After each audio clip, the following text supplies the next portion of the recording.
Hey folks, welcome to another episode of the show. Today we have something a little bit different. I'm going to try to do this a little bit different for you folks. We have a passionately involved leader who believes that is a requirement, nay, a duty for the dealership to give back to the community.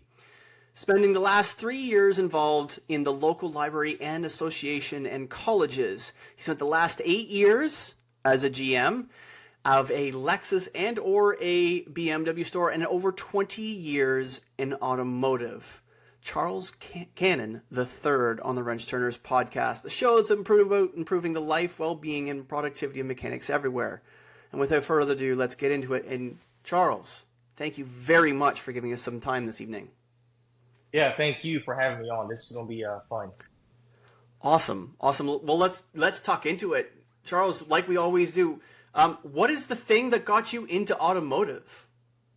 Well, probably like most people that I've talked to, it was purely by accident. I was in college, going to school to be a veterinarian, and those first semesters of college of all these science and biology courses just turned me off from it. I said, "There's no way I could do 10 years of this," even though I love wanted to be a veterinarian because I was actually working at a veterinary clinic for 8 years as a teenager, and the veterinarian I was working for at the time, he told me, "Hey, when you graduate college, I'm going to give you my business and I'm going to retire."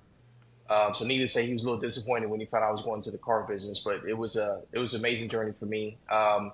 It was at the time my mom was married to a guy whose son-in-law was a sales manager at a Toyota dealership, and he said, "Hey, why don't you try the car business until you find a job you want?" So I said, "Okay, want to try to find a quote unquote real job," and I answered an ad in the paper to do some training, and I did training for a week with a trainer. Ended up at a Pontiac Buick GMC dealership in Houston, and the first 3 months, I sold some cars and thought I knew what I was doing, and then from there I transferred to a Honda dealership where I worked for a year and a half, and then transferred to a BMW dealership, and I was there for 10 years. And during that transition, I did different things on the variable side. I was a pre-owned sales manager, and internet manager and different things like that. And I was kind of listless at that point, 10 years into my career. And it took me, I got promoted to be a pre-owned manager, worked at a Lincoln dealership and a Cadillac dealership. And at the Cadillac dealership for about 3 months, got fired 3 months in because I made some mistakes on wholesales and stuff like that. And at the time, my wife was pregnant with our youngest child. She was literally in the hospital having a kid. So I just said, "Hey, look, let me go do the insurance purposes. Let me just go back to the BMW dealership and work there." And at the time, I told myself, "Okay, now it's time to take this seriously. I'll never be in management again." I had no desire for it. I said, "I'm just going to be the best salesperson I can be." So I worked on building my business, doing marketing, building up slowly but surely. And then about a year and a half into that, the GM said, "Hey, you're meant to do more than what you're doing. So I'm going to put you in management again." Of course I was nervous, but I said, "Okay, why not?" I did it and got a chance, did that for a while. Then got recruited to go to a BMW dealership, another one on the west side of Houston, where I was there for 5 years, worked my way up from being a sales manager to a general sales manager. And at the time, I went to the general manager leadership academy in 2020. Graduated number one in my class, or tied for number one. And after that, they gave me a chance to run a Lexus dealership where I did that for 2.5 years as a general manager. And then they transferred back to my old BMW dealership in July of this year. And here I am. And it's been an amazing ride. Been doing this business 22 years, and I don't see myself doing anything else at this point. It's interesting. Once you get into it, it seems to pull you in, and even if you get out of it, it seems to pull us back. Yes. I can't tell you the number of conversations I've had over my career where people's like, "Oh, I got out of the car business and now I'm back in it, and I got out of the car business, I retired from the car business and now I'm back in it," and all kinds of. Oh, it's a gigantic magnet for so many people for so many reasons. I think it's interesting that as a individual who was determined to get yourself into working with animals, effectively being a person who fixes animals for a living, It's not really that much different Yeah, in the car yeah, business, yeah, to be completely honest. The only difference is you didn't yeah. have to do 10 years of school to do it, right? That's true.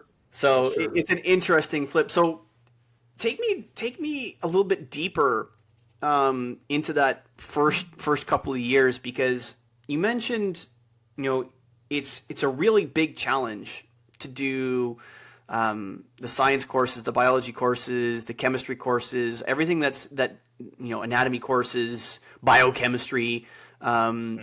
My wife's been through it to Oh yeah. humans. She's a chiropractor, so she went through all of that stuff. They do the same thing for veterinary school. Yes. That stuff is hard. Like, it's really hard, but there's a textbook to learn it from. It's a lot of studying, it's a lot of work, it's a lot of tests, a lot of exams for competence. There's ethics and all the rest of that stuff. But it's really fairly well regulated. It doesn't matter chiropractic or medical or I sound like a seal, or veterinary school. But you then go into a business that doesn't have regulation, that doesn't have Hmm. the exemplary levels of regulation and education and pathway that veterinary school does. I would say that's almost harder to a certain degree, except for those few folks who seem to have a talent for it, especially in sales. From the sales, like service side, sales side, it's a Yeah. certain set of people that not only can do well, but can do well ethically.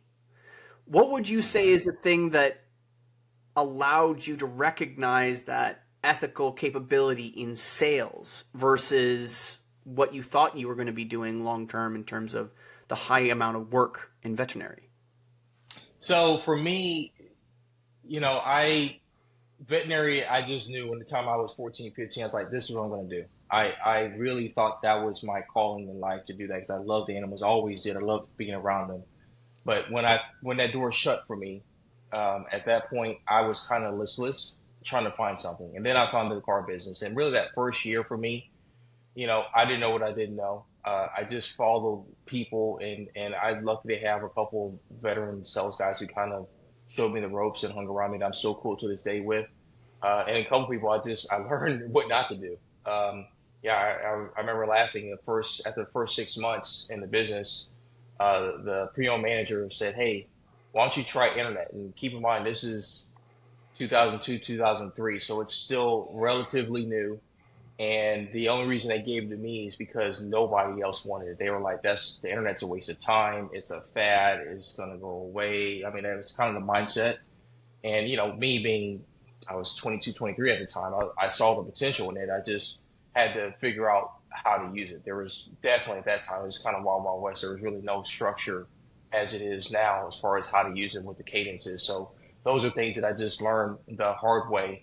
But it was great lessons for me. And I just had to switch the mindset of, well, it's just no different than talking to a customer on the phone. It's just internet. It's just a different way of doing it. So really, it was really growth for me. Really just, at the same time, transparently not taking it seriously. My foot was still halfway in, halfway out. I was just doing it because I kept saying, well, I'm making decent money. I'm doing okay, but should I be doing something else? I don't know. And that was kind of figuring out what my calling was, those first couple of years, and trying to figure out what is the next step for me. What would you say the impact those mentors, those first mentors, had on you? Like, do you remember some of the early lessons that they gave you? Because oh, I very much remember so many lessons that my first foreman gave me. Like, I remember discussions at 11 o'clock at night. I remember the 6 a.m. coffee and cigarettes, and describing the things in our dreams that we were talking about, because we'd left the shop at 1 o'clock in the morning. We were back at the shop at 6 a.m. because we had, for whatever reason, I don't even remember why we were back that early, but I do remember being back that early, and all six of us standing around a car, just all scratching our heads trying to figure out what's wrong with it, and the Yeah. coffees and the shit talking and all the Yes. rest of it. I remember those things and remember those moments. Yes. Do you have moments like that from your mentors back then? Oh, absolutely. There are a lot of guys I just kind of gravitated towards and hung around. And I remember initially I would just be quiet and watching what they're doing and how they do things and how they would talk to customers and present the deal to them. Me listening to my managers, really those first 3, 4 months, if they told me to jump, I jumped. If they told me say this to the customer, I said it verbatim, even though it may have been awkward. I was like, I don't know, but it worked. And so I listened to them, and I did have a lot of success. But there, of course, you have people on the other side where I learned to stay away from because, of course, they take advantage of you when you're brand new in the business. But I kind of learned my ropes pretty quick when it came from that point of view. I quickly learned who to hang out and who to not hang out with. Gotcha. Now, to that point, there's a lot of service and a lot of sales people out there who Hmm. regularly have something to say about being taken advantage of. Yeah. And I think we were even kind of talking about it today on SDL, where we were talking about, Joe was bringing up, should I have an express team? Should I have a junior express team? Or should I have a junior advisor? And how those systems works. And there's some folks who are vehemently against the express, Mr. Hernandez.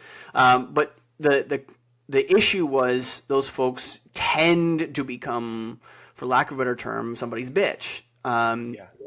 I understand how that can come up, and we talked about apprenticeship because functionally speaking, whether it's salespeople, service sales, or service people, it's to me when you don't have a very specific structured career pathway, it is almost fundamentally a trade of some description, right? It's a craft, it's a trade, it's something that you have to grow on your own to a certain degree. Obviously, for mechanics, we have a lot more structure for a lot of very specific hard skills that we have Yeah. to learn.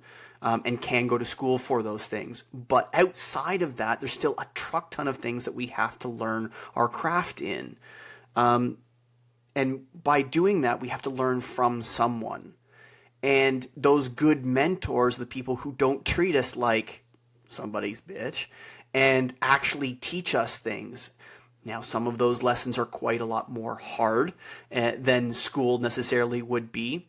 To that end, and more specifically relating to your mentors, do you have one thing that kind of really stuck out from them to you that you still use to this day? Have discipline and have a game plan of what you're going to do. I quickly learned um, to watch who you hang out with because who you hang out with, you'll become like them. So, initially, the people who tended to help you the most in dealership were the low performers because the high performers were too busy to help you and they didn't want to waste your time. And that was kind of the mentality where I was. So, of course, the people who are selling five cars a month, they were willing to help you, but guess what? You pick up their habits to be 5 cars. So, that was one of the things that high performer veterans told me. They said, "Hey, you better stay away from them. You'll end up just like them." And I was. I ended up being like them because I was like, "Oh, they're cool to hang out with," and blah blah blah. So I had to quickly learn to disassociate myself from them and see what the This quick intermission is brought to you by the power of internet connection issues. Hang tight, we'll be right back with more Wrench Turners podcast. Josh, was success leaves clues. yeah, that was really what you know, watch who you hang out with. And if you're willing to show high performers that you're willing to put into work, I've found that my people I've worked with, they're willing to help you out. They just don't want to waste your time. Gotcha. And I think that's exemplified in a lot of different ways. The different phrases like "you are the sum of the people you surround yourself with," and so on and so forth. And Hmm. one of the things that can easily contaminate that is that those for lack of a term low performers, they've got time, right? They're cool to hang Yeah, out with. They usually have some charisma of some description. Maybe they're funny. Maybe maybe they've always got an extra smoke, or maybe they take you. They're the person that always says yes to go to the movies or go for a beer or whatever, and that becomes a very comforting, very easy thing to associate with because they make you feel good. It feels like there's a friendship. It feels like there's a kinship. There's all those things that can happen with that kind of conversation. But to your point, those habits, maybe there's something that you don't know or don't yet recognize, whether it's insecurity, whether it's anxiety, whether it's any one of a number of things that prevents them from performing. If high performers are performing, they don't have time for that stuff. They just don't have time for that stuff. And if that's what you want to move yourself towards, to go from that low to that high, how do you move from that low to that high? Is it learning from those people by sheer osmosis, by being near them? Well, no, you got to actually get into the ditch and actually get in and dig it with them. How do you do that? What are your next steps in order to get next to the high performer, to learn what they're doing? Obviously, they're not going to take the time because they don't have time to give, to be completely honest, for the most part. What would you say is maybe one thing, because this will apply to both sales, service sales, and to service. What would be one thing that you would suggest to the person who wants to move from that low to that high? And maybe if I say it more succinctly, how do they get themselves next to a high performer in that way? So what I always do when I mentor salespeople now and they're brand new in the business, I always say, hey, because there's a motivator board that we have, and we can see, what the top performers are every single day. So I say, hey, look, if you see what these top guys doing, go ask them, take them out to lunch, offer to split a deal with them, offer to clean up their car, get their vehicle detailed for them. Just help them out so that they have a reason to help you out. Show genuine ability that you want to help and learn. And if they give you a lesson or give you some advice, take it and do it. And then once you do it, you go to them and say, hey, this worked for me. Thank you. What else you got? And then what I find is 9 times out of 10, people will open up to you more when they see that you're serious. If you're not serious, they're going to just say, you're wasting my time. I could be doing something else right now. Because this is something I learned when I was on the sales 4 years ago. A lot of times those high performers, they're so busy with so many guests, they want to give them to somebody that they trust. And if you build that level of trust with them, where they know that you will take care of their clients the same way as they would, then they'll be more apt to give you some of those deals, and you help them, and in turn it helps yourself, build that clientele base that you want to build up to be successful. Awesome. Okay. Follow-up question. What's the next step? So let's say they're moving towards getting the day-to-day stuff done. What is the most important thing that a service, especially service sales, because this is something that I think service sales needs to learn a lot about that sales does. What is something that they really need to be doing that is never talked about? Having a game plan when you walk in. I know it's talked about, but actually having one. Having something written down where you say, okay, I'm going to make 20 calls today. I'm going to interact with X amount of customers per day. I'm going to do some social media posts a day, or whatever it is. You have something written down, and you don't leave for the day until that's done. And you do it every single day, no matter what. And knowing that maybe 20 days in a row, nothing happens, but that 21st day, all of a sudden it pops off and you have more customers than you can deal with. Just digging, there's that slogan, being 3 feet away from gold. Sometimes you just got to keep digging, and then eventually you'll run into that opportunity that works well for you. Also, secondly, be a student of the game. Learn your product, and not only learn your product, but learn the competition product. Read books, listen to podcasts, something like this, and just listen to outside people who are in similar situations to see what they are to be successful, and integrate that into your personality. Don't be a robot. Be a human being. Admit when you make mistakes. There's so many things you could do, but the number one thing is have a written game plan and follow it every day, no matter what. Awesome. Now, to that point, that's one of the things that by the time let's say the last 6 months of my tenure as a service advisor, I had really started to really build a book of business, as it were. And that's, having regular customers that I would call out of the blue. We'll air quote that because it wasn't out of the blue. I had it timed, I had scheduled, it was in the calendar for me to call so-and-so and so-and-so and so-and-so. And instead of, I wouldn't necessarily say I had a game plan per se, but I was doing the same things every single day. Go into work. It's the same series of things over and over and over and over again. Every day it's the calendar check. Every time in the morning. Okay, who are the 15 people I need to call that aren't in today that I need to be called to come in? Who are my really good customers? Make sure I check in with my fleet customers. Right, I think I had 3 full fleet accounts as a service advisor. I had 3 fleet accounts. I would call them every single day. Is there a truck that needs to come in today? Do you have something that's down that happened last night that needs to get fixed today? Because 2 things, I knew if I had that truck in the shop within an hour of the day starting, and they hadn't called the shop, they didn't even realize it, because by the time I started doing that, they weren't even calling me. I was calling them on this, like, okay, truck down, truck service, 3, that's how you get fleet accounts as a service advisor. Absolutely. 2, who are my top 5 customers, period? Who always spends money with me? Who is always coming in for regular service?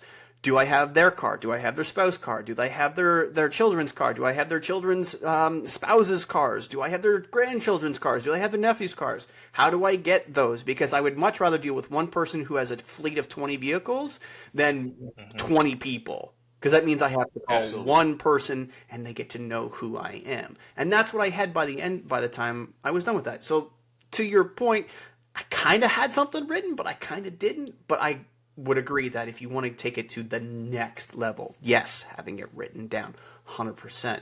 Which takes me how you got, that's really, it sounds like how you got to where you are now, leading Lexus stores, leading BMW stores.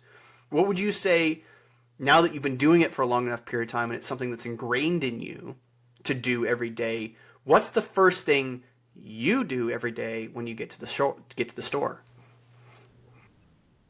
Well, when I get to the store, first thing I do is I get there early. If we open at 9, I get there around 7:45. Why? Because I want to look at numbers and reports. It's my quiet time. I can go in there and really hone stuff and look at trends in both fixed and variable, and it helps me kind of tailor where my day needs to go. And so I look at those reports, get that done, and after that, I always walk service. I walk through, say hi to some techs, say hi to the service managers. My service advisors update. We have a motivator board in our tech break room that I update myself every day as far as where our numbers are for from the previous day and where we're trending, and just make sure everybody's taken care of, and if there's any pending issues I need to address with them and stuff like that. But that's my routine every single day that I'm there at work. That's awesome to hear, because one of the things that has been an open complaint in my career from me, not let alone all of the technicians I've talked to and worked with over the years, is the phrase was always, it must be nice to come in whenever you feel like it. And one of the things that I realized, especially over the last 3 years of participating in SDL, specifically because I get to spend a lot of time with people like you, is that the must be nice goes out the window, because the people who I used to say it must be nice to, whilst I shouldn't say it at all, and I'm doing everything I possibly can to stop saying it, I don't have an opportunity to say it because the must be nice is gone. Y'all are in well before sales open. Y'all are open well before service opens to some circumstances, depending on how the facility works. You are updating boards where typically would be delegated to the little people, and it would be, oh, must be nice to have somebody do that for them. Well, when it's important to you, and it's important, more importantly, it's important to the business to function at a high level, you're taking responsibility and accountability for that. So that must be nice goes out the door. I love to hear that. Now that you're at a BMW store, I haven't had the luxury of working at a BMW store. I have worked at a Mercedes store in service. Knowing what you know out from outside and your large quantity of experience, what would you say is the main differences between BMW, Lexus, and Mercedes-Benz? Well, I would say from a general personality, what I like to do is describe personalities with the brands. Lexus and BMW are diametrically opposed. Totally different brands. How they do things, how the Lexus, if I sum it up, they're more simplistic and how they do their things. Their cars aren't, uh, I won't say maybe complex is the wrong word, but they don't have all the technology in them that a BMW or Mercedes does. Their number one thing is uh, reliability. That is what they sell. And so a lot of time I heard a Lexus rep tell me one time is that a lot of times they'll allow the German companies to make mistakes on certain technologies before they roll out on their cars because they want them to work out the bugs and kinks and all that. And BMW, and I know Mercedes to an extent is the exact opposite. They want to be on the cutting edge of technology, so they'll bring out a lot of things. And a lot of times, yeah, you may have some bugs and kinks that are some issues because of that. But the customer who buys a BMW and Mercedes wants that cutting edge technology. And then if I broke it down between Mercedes and BMW, really, the main thing I always tell people when I was on the floor is the BMW is a driver's car. A Mercedes is a car that you just want to arrive in. Again, nothing wrong with that. Both great cars. It just depends on what you're looking for out of your vehicle. And that's really what it comes down to. I like that. I like that description. I've not heard it before, but I completely agree. Driver's car versus the car you want to arrive in. That's yes. And I think I heard the phrase not too long ago that Lexus is reliable luxury. I think that's the phrase that was used in a particular article describing Lexus as well. And I think I would agree wholeheartedly. They would rather something be exceptional but reliable than legendary and break. And I think that would be almost the way I would describe Mercedes-Benz, because there's some stuff that is just absolutely legendary on those vehicles. But I know how awesome an old school Cosworth 500e is. Those things are just there is so many things to like about those cars, but it was such a calamity to fix. They're breaking all the time. The specialized everything in them is just Oh yeah. anyway. But I completely agree that's awesome. To that point in your experience, especially now that you're a BMW store, let me try to bring back a bit of a story here. Many moons ago, I remember describing the difference between Dodge and BMW is Dodge got you to work and BMW could get you to the moon. You're talking about innovation and bleeding edge earlier. What is something that you can share, perhaps, because you're at a GM, because you perhaps get privy to information before the rest of us do? Is there something new that's coming down the pipe that we need to know about? Well, I mean, most BMW enthusiasts, believe it or not, they find out at the same time we do, if not earlier, the hardcore enthusiasts. The latest things coming out is the new M5 should be arriving in the showrooms within the next month or so. And then the long anticipated M5 wagon will be coming in. There's a lot of enthusiasm for that car, a lot of pent up demand, and so that's going to be an exciting model for us.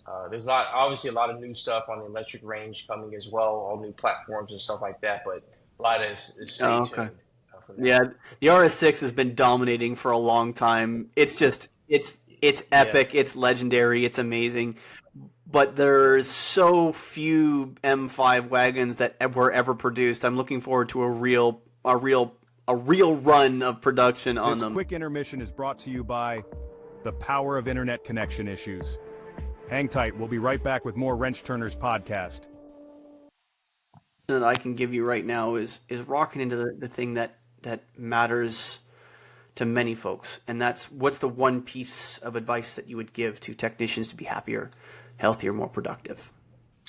Interacting with techs, first off, I always give tip of cap to them, because when I walk by and see a car broken up to a million pieces, I get overwhelmed. Like, that's amazing. I always tell them they're like doctors, because they have to diagnose a car based on some random pinging noise that a customer will say that they have, and they have to dig in and figure it out and all that. And then, on the other side of it, these cars are very complex, and they're getting more complex. So, I mean, you can't be a dummy working on these cars. But the one piece of advice I would give is speak up. If you're having a problem, say something.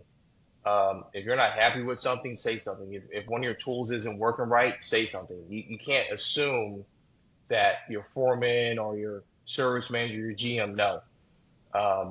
Because a lot of times they don't. I have a couple of techs who come to me who really, I think, speak up for everybody else, and I tell them I appreciate it, because I know a lot of them, for whatever reason, don't want to speak up, but they'll sit in their huddles and complain. And it's the same way on the variable side.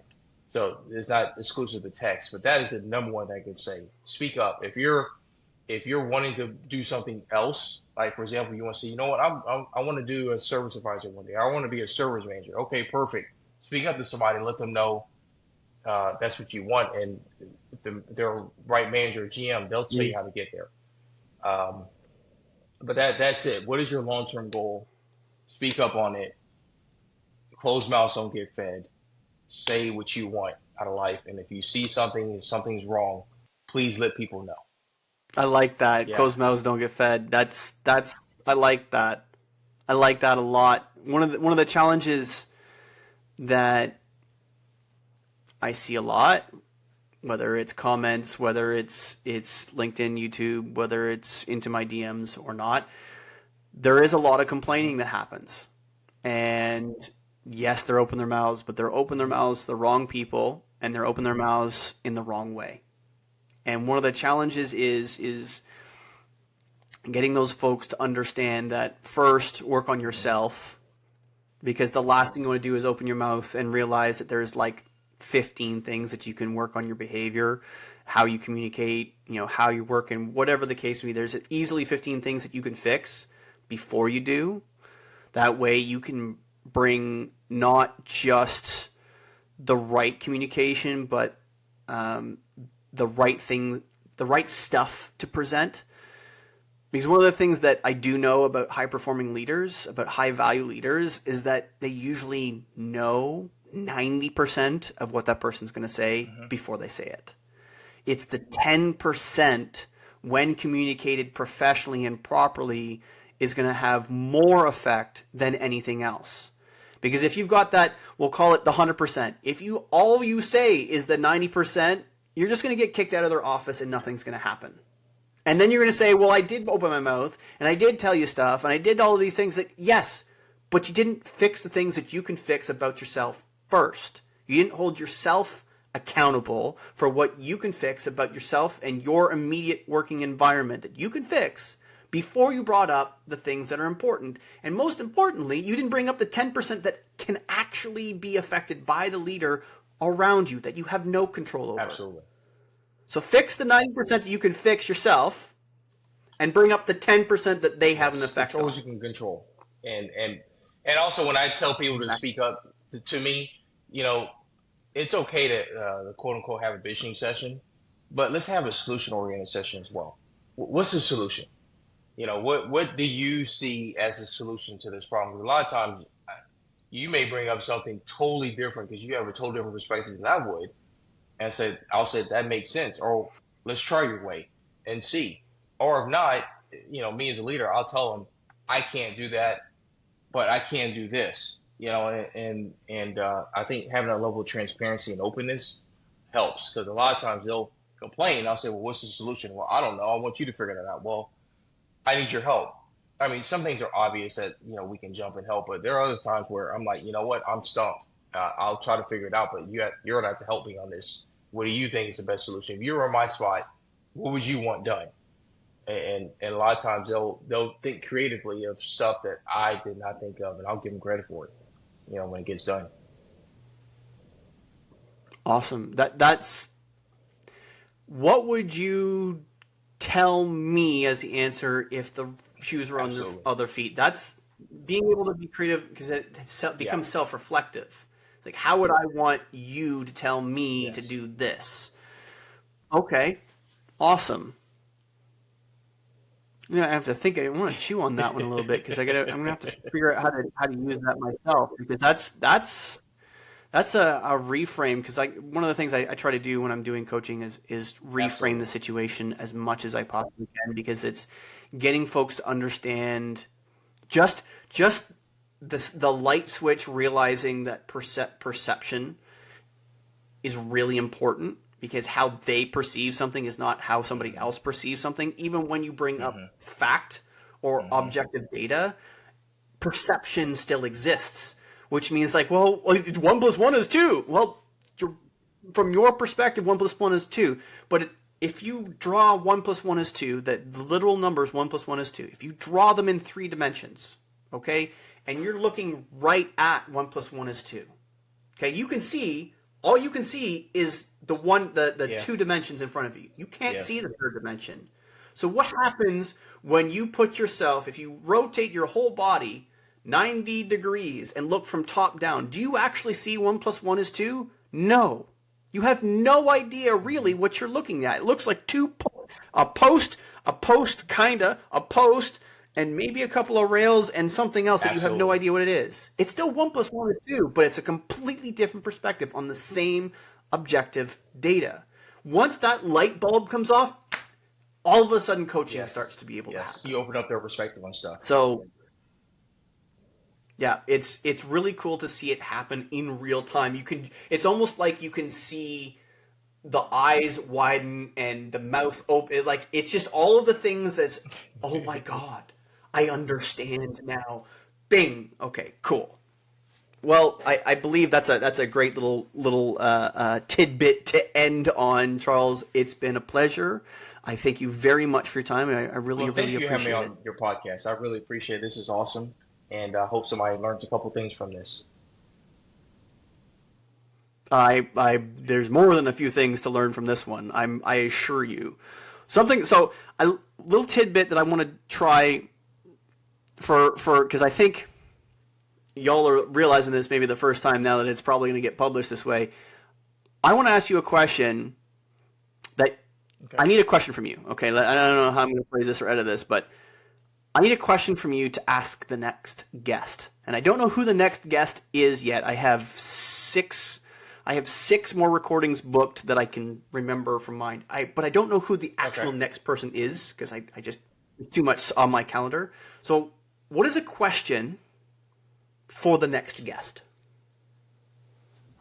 What do you do to take care of yourself physically and mentally on a daily basis? Awesome. Yeah. Thank you for that.